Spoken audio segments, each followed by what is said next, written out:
ഞാൻ പണ്ട് തൊട്ടേ പറയുന്നൊരു കാര്യമാണ്, കയ്യിൽ ഏകദേശം ഈ നമ്മുടെ ശരീരത്തിലെ എല്ലാ നരമ്പുകളും സഞ്ചരിക്കുന്നത് കയ്യിലൂടെയാണ്.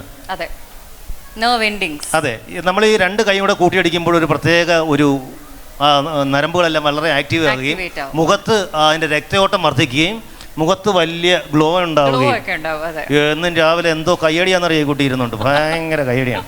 അതുകൊണ്ട് ഞാൻ പറയുന്ന പെണ്ണുങ്ങൾ പ്രത്യേകിച്ചും പെണ്ണുങ്ങളുടെ സൈഡിൽ നിന്നാണ് കയ്യടി വേണ്ടത്. ഞാനൊരു കാര്യം പറയാം, ഈ സൈഡ് എൻ്റെ സൈഡാണ്. ആണോ? ഓക്കെ ആണോ? ഈ സൈഡ് എൻ്റെ സൈഡാണ്, ആ സൈഡ് നീ എടുത്തോ. പിന്നെ ഈ സൈഡ് എൻ്റെ. അതെ, കുറച്ചുകൂടെ കണ്ടോ, ഇത് വലിയ ചതിയായി പോയി. ഈ സൈഡ് എൻ്റെ എന്ന് പറയുമ്പോൾ ഉറക്കെ കൈയടിക്കണ്ടായിരുന്നോ? ഒന്ന് കൈയടിച്ചേ, കൈയടിക്കൂ. തരക്കേടില്ല. ഇപ്പുറത്ത്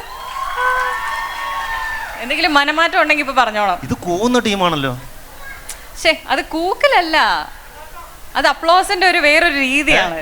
അതാണ് ലേഡീസിന്റെ പവർ. അത്രേ ആണുങ്ങളെല്ലാം കൂടെ ആ സൈഡിൽ നിന്ന് കൈയടിക്കുക അല്ലയോ? അല്ല പിന്നെ എന്റെ സൈഡിലാണെങ്കിൽ പെണ്ണുങ്ങൾ മാത്രമേ ഉള്ളൂ താനും, ഇത് കൈയടിക്കുന്നില്ല. ഒന്നുകൂടെ കൈയടിച്ച ഒന്നോക്കട്ടെ, കേക്കട്ടെ. അടിപൊളി, എന്ത് രസമായിട്ടാണ് നമുക്ക് കൈയടിക്കുക. അത് സ്റ്റാൻഡേർഡ് ആയിട്ടാണ് കൈയടിക്കുന്നത്, അതാണ്. ഓക്കെ, അപ്പം നമുക്ക് എല്ലാവരും ഫുഡ് കൂപ്പൺ എടുത്തോ എല്ലാവരും. കഴിക്കാൻ റെഡിയല്ലേ എല്ലാവരും? ഭക്ഷണം റെഡിയാകുമ്പോൾ ഞങ്ങൾ അറിയിക്കാം. അതുകൊണ്ടാണ് പറഞ്ഞു, ഭക്ഷണം ഇപ്പോൾ റെഡിയാവും. നമുക്കൊരു കുറച്ച് സമയം കൂടെ ഉണ്ട്. അടുത്ത് നമ്മൾ ഏത് പ്രോഗ്രാമാണ് ചെയ്യാൻ പോകുന്നത്? അടുത്തത് നമ്മുടെ വിജനാപുര സ്കൂളിലെ സ്റ്റുഡൻസിന്റെ ഒരു പെർഫോമൻസ് ആണ്. അവർ നമ്മുടെ കുട്ടികൾ റെഡിയാണോ? വിജനാപുര സ്കൂളിന്റെ റെഡിയാണോ? എവിടെ എല്ലാവരും? അവർ നേരത്തെ അവരെ സൗണ്ടിനെടുത്ത് സാധനം കയ്യിലുണ്ടോ ചോദിച്ചു നടക്കും. അവരാണോ അത്? പുറകിലുണ്ട്, ഒളിച്ചിരിക്കുകയായിരുന്നു, കണ്ടില്ല.